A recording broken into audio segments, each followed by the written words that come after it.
Hello there. Before we get started on today's episode, I'd like to ask a short favor. If you're interested in either of the two books that I have written and am about to release, head on over to my website at theanxioustruth.com/books. There you can learn about both books, one of which is free, and you can get on my mailing list to be notified when each book is released and how you can get it. I would really appreciate that. Okay, let's get rolling.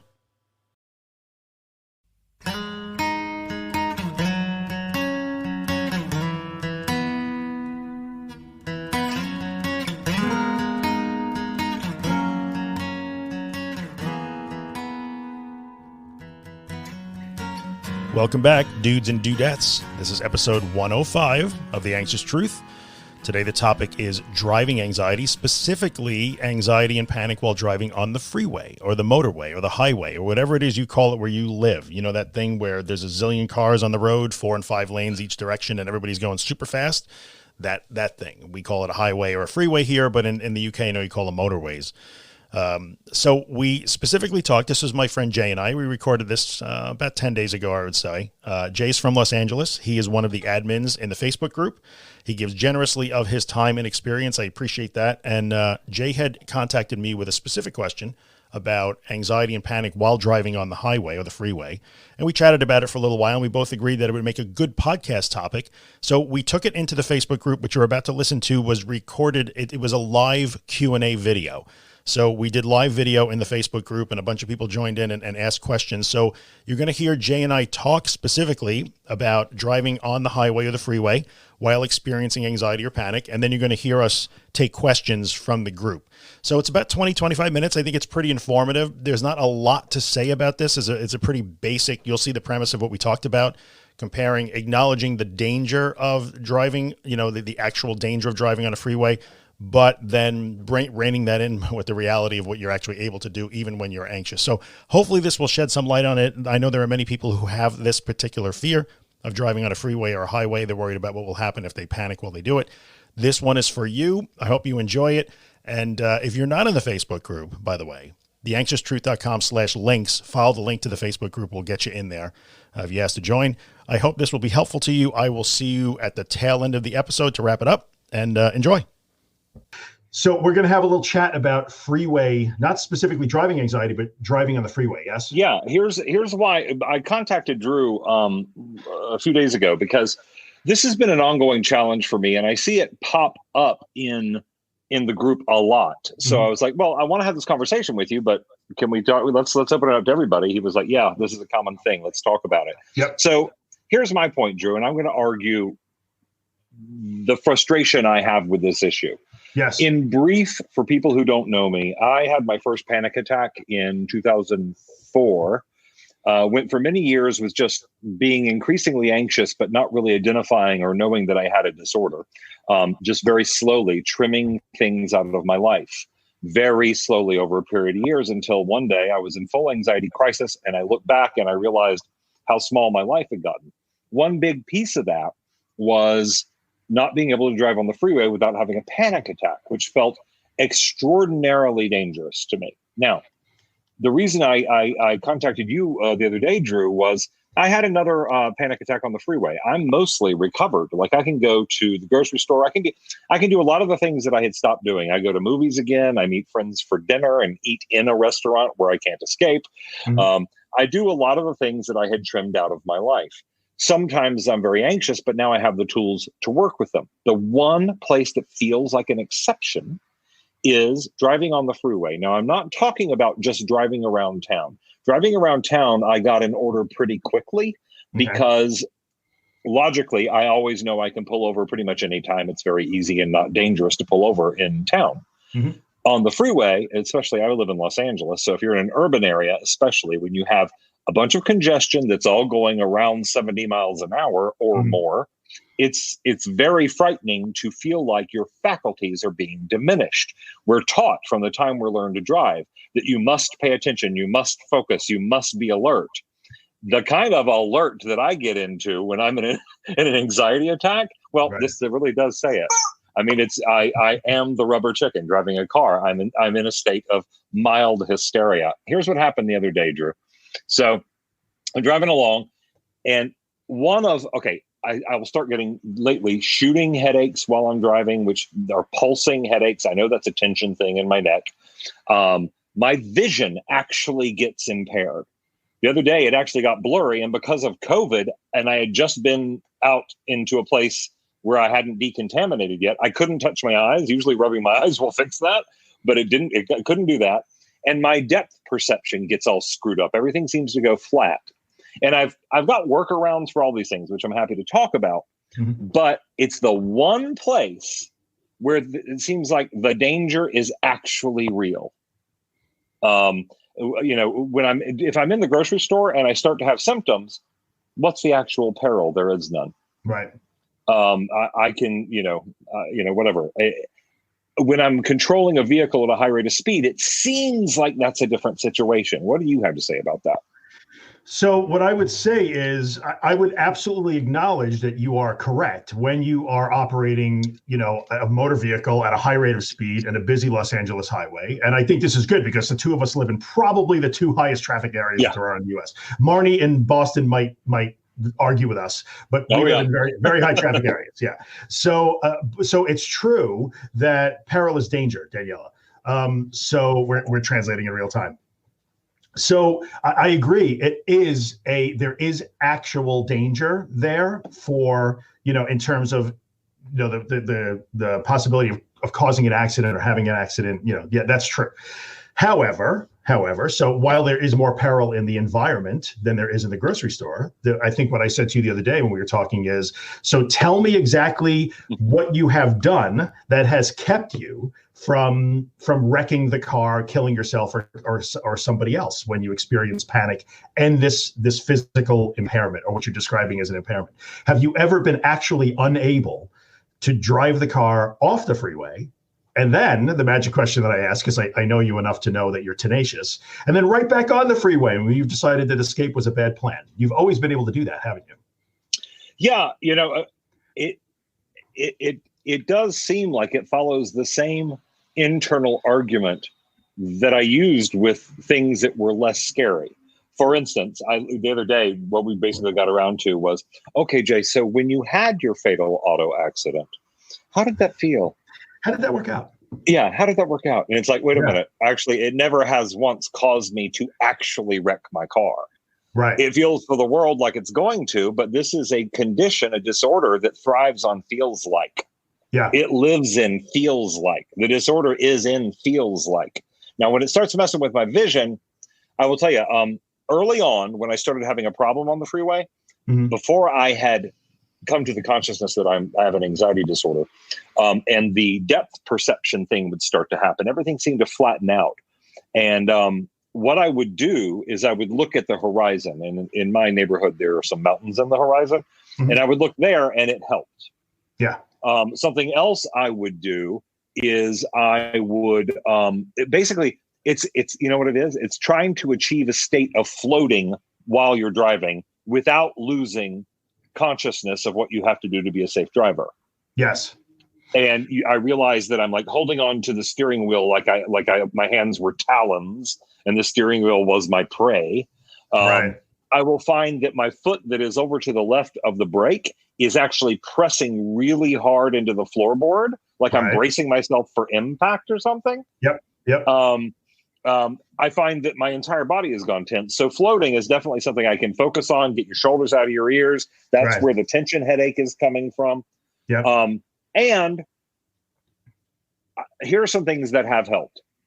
One, thinking the phrase, this freeway is just another road, has actually helped me briefly, like to calm down. This is just another road. This is not different than being on a different road. Now, of course, one time when I was in the middle of that practice, suddenly I went into a construction zone and there was literally no way to get off. Yeah. It was suddenly 2 lanes with cement barriers on both sides. And I was like to the universe, just fuck you. I get it. All right. The universe illustrating to you, like, now you're going to deal with this shit. Yeah. Once again, the thing I was scared of didn't happen. Right. So I think it's okay to acknowledge that the freeway is a more challenging place to do that. Highway, freeway, whatever we call it. It certainly is. There's no doubt about it. But to me, I think the better you are at the floating and accepting thing, the better the freeway driving gets. Because in the end, in the beginning, we learn to accept or surrender, whatever we want to say, within activity. Sometimes I'll tell people all the time, like, well, in the beginning, it's probably better just stop what you're doing, sit down, lay down, whatever you got to do, and focus on surrender. But as you get really good at it, you can start to surrender while cooking dinner or while you're, walking the dog or in a meeting or on the phone or whatever it is. You can also get good at that even while driving 75 miles an hour in a crowded Los Angeles freeway, as crazy as that sounds. So, I mean, my counter argument against but it's actually dangerous is that it is a dangerous place. However, you are. It was a dangerous place with or without anxiety. Correct. Right. The anxiety is true. The anxiety didn't make it any more dangerous because you've also been driving for quite a while. I would posit to say that maybe a newer, less experienced. Wait. I think you just called me old. Did you just call me old? I completely and utterly called you old. So you and I, but you and I both been driving for a while since go ahead, do it.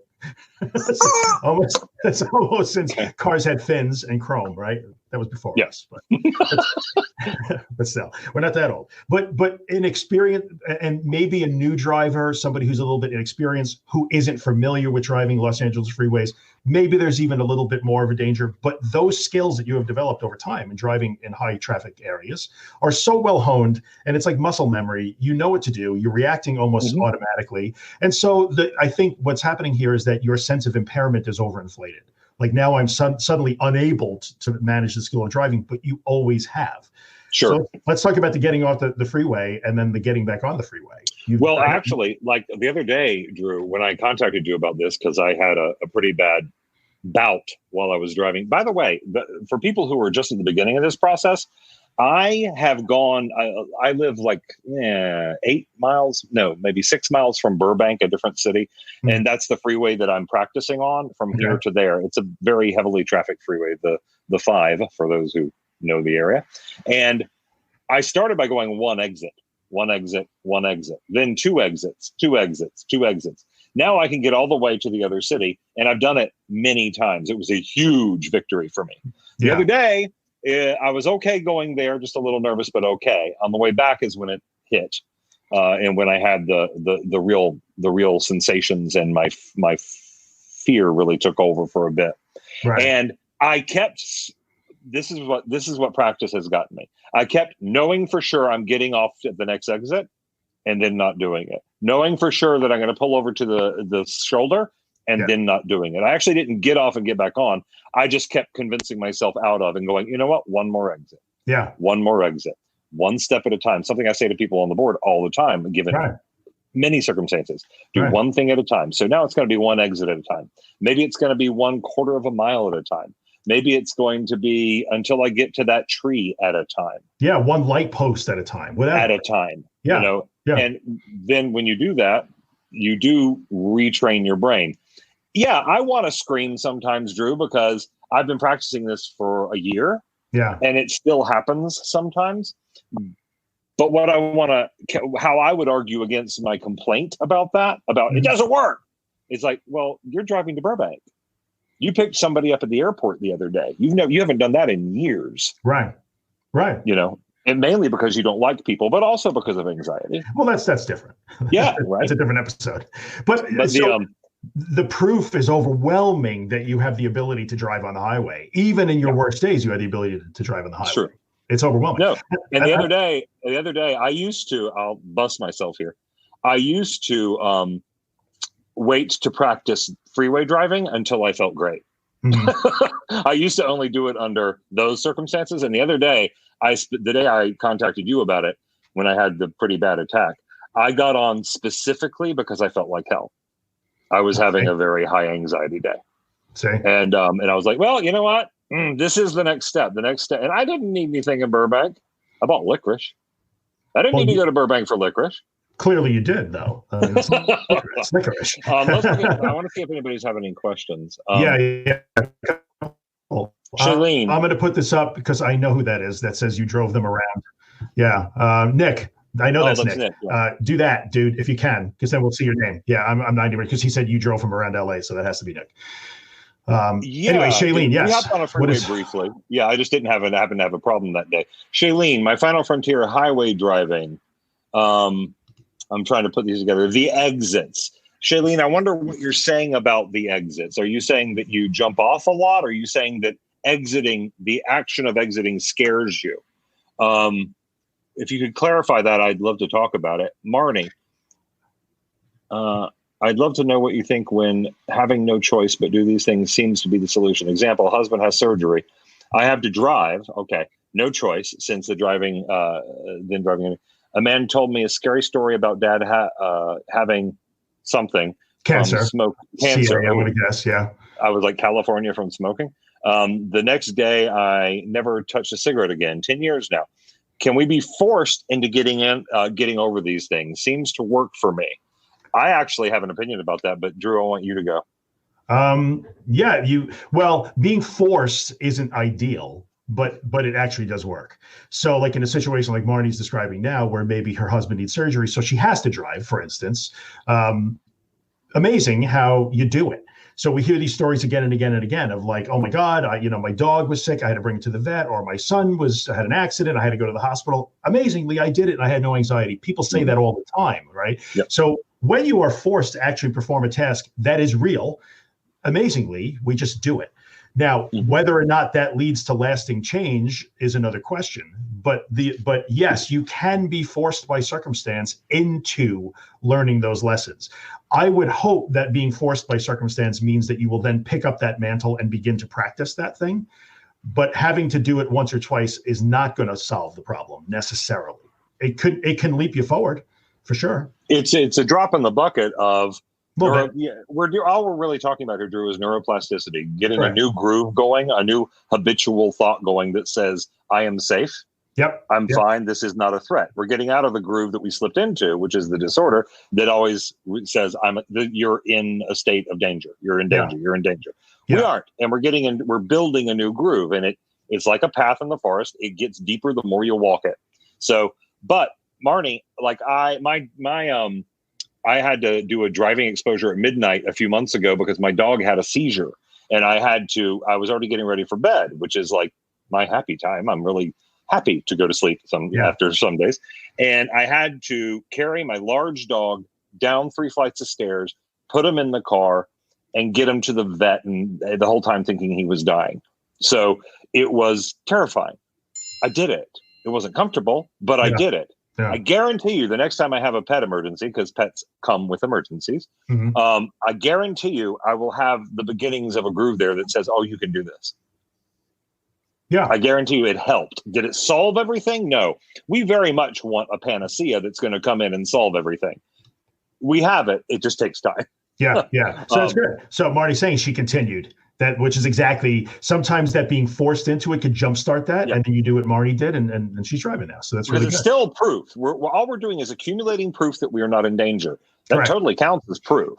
And I think I'm going to put Holly's thing on the screen here too, which I think Nick already answered in the comments. Am I the only one that gets a surge of adrenaline that feels like you have to pull over?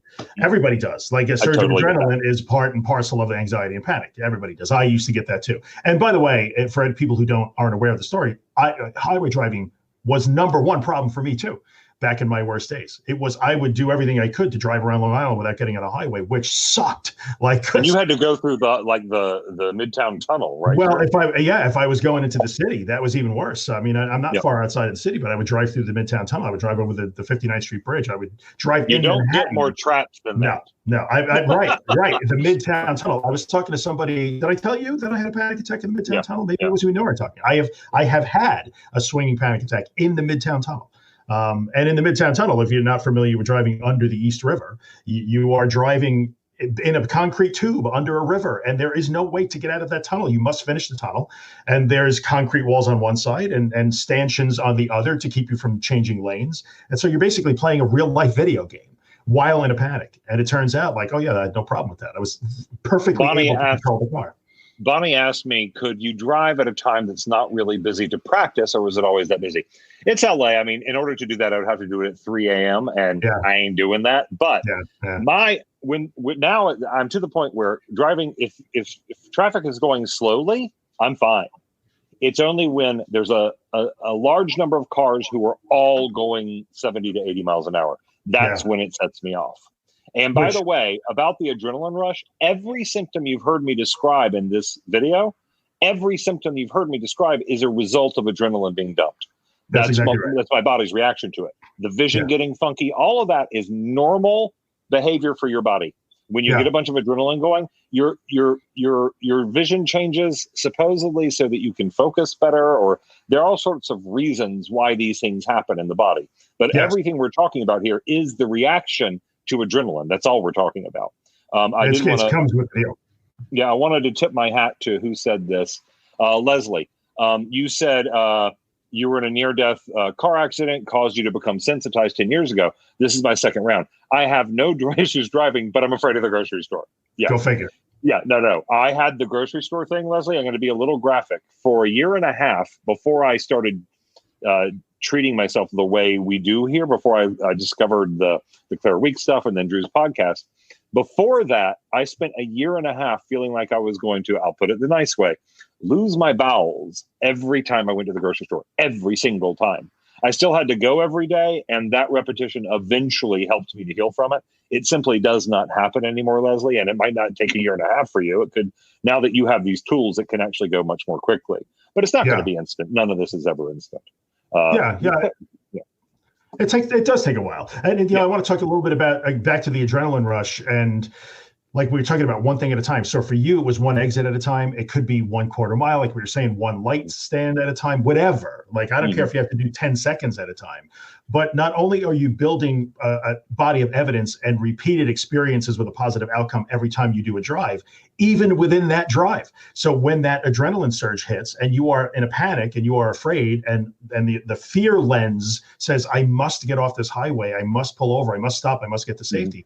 Give me 10 more seconds, 10 more seconds. So every one of those 10 more seconds that you actually successfully drive that car, in that moment is building a body of evidence that says, oh, I'm doing this. And I have found that when I do that, Drew, it lifts as quickly as it came on.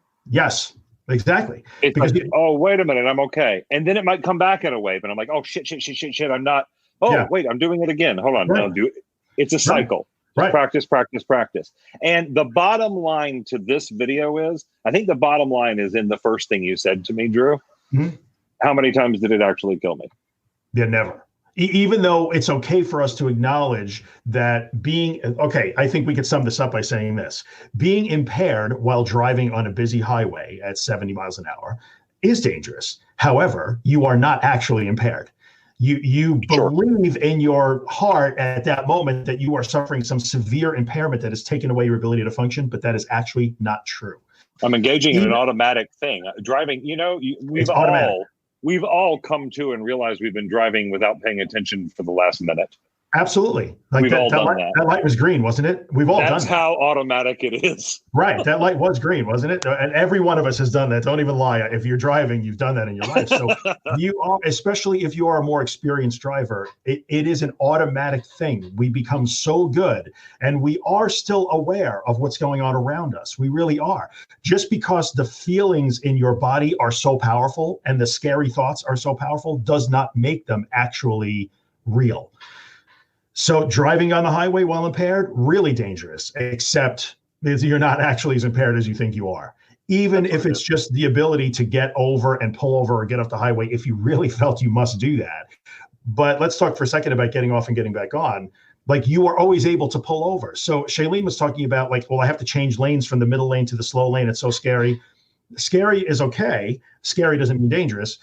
But you can always, if you feel like you must get off, get off. But then, I know you've done this because we talked about this. Have you done the thing where you've escaped from the freeway and then said, oh, no, this is not okay, I'm getting back on?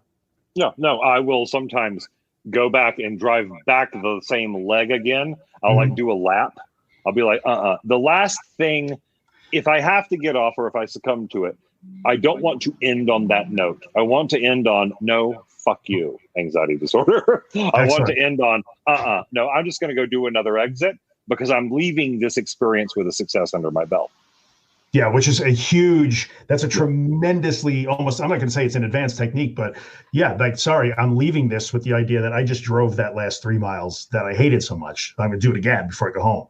Super important. But you can always navigate off the highway if you really felt that you needed to, Although, I would say get off the highway, collect yourself for a second, get back on the damn highway and do another exit. Do one exit if you have to. But you have to learn through experience that you are not as impaired as you believe that you are. Like with everything that we treat this way, it is always going to be a process of doing something uncomfortable repeatedly until it's not uncomfortable anymore. Every time. Yeah. There's nothing about anxiety disorder that doesn't apply to. This is a question that comes up sometimes. Leslie always asks good questions. I wonder why in the hell dizziness would ever help us in an emergency.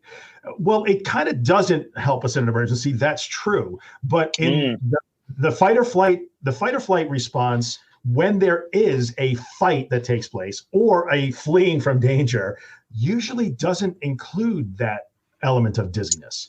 I have some information about that. Yeah. It just seems that when we are forced to sit in that, that's when dizziness becomes magnified. We use the word dizziness, but it's not really dizziness. Right. I sometimes use the word disequilibrium because that's a little closer.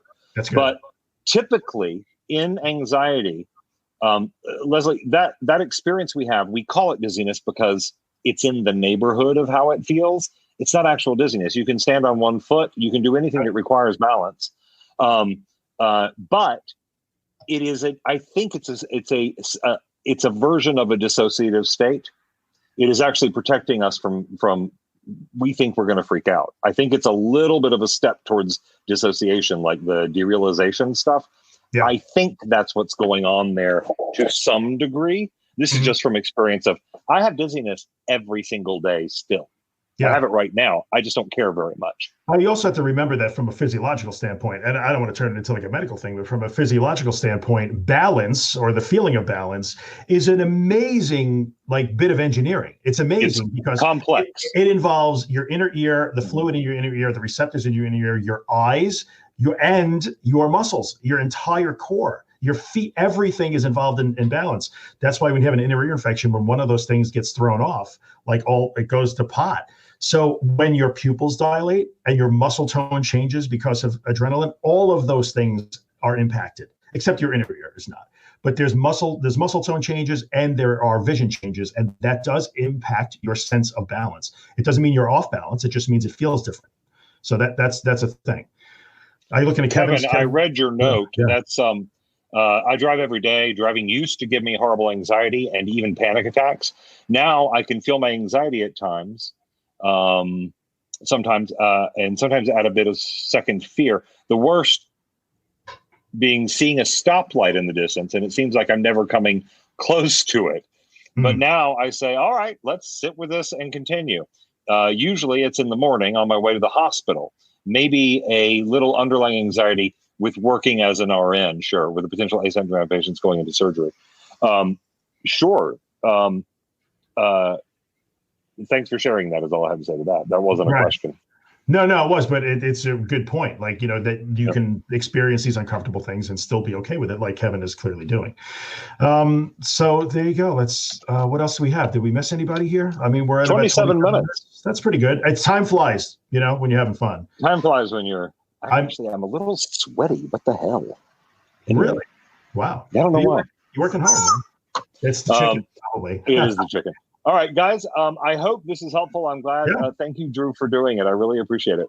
You're welcome. I'm going to read some Claire Weeks in another hour. So come back in about an hour. I'm going to read the last 2 chapters of Hope and Help. And if you guys certainly have, driving anxiety questions, you can continue them in the comments because the video will stay in the group. And I'm sure we'll be able to answer them as we go. So bottom line, even though I have little relapses, I am so much better than I was. Yeah.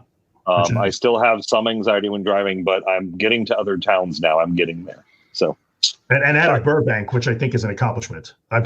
True. So, all right, guys, we'll see you next time. Thank you, guys. Later. Bye. Okay. Hope you guys enjoyed that. It was fun for us to record it. Hopefully it was fun and informative, maybe inspiring or motivating for you to listen to. As always, I'm going to ask a couple of favors. If you are listening on iTunes or any place where you are allowed to rate or review the podcast, then give me a rating, 4 stars, 5 stars, whatever you think. Take the time to write a review. It helps. If the podcast is helping you, it helps other people find the podcast too. So that would be most appreciated. If you need to get into the Facebook group or want to follow me on any social media or have questions, want to contact me, theanxioustruth.com is the best place to start all the time. Theanxioustruth.com/links gets you to all of my links where you can find me everywhere, so use that.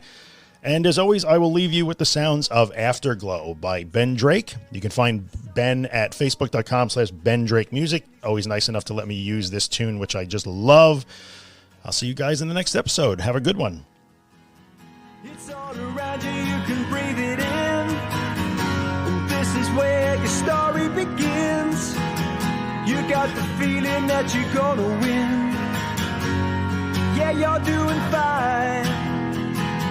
Now in the city and you're living fast. No looking back or dwelling on the past. You know you'll never get another chance. So go and live your life. Yeah, yeah, yeah. Push through the pressure like an atom bomb.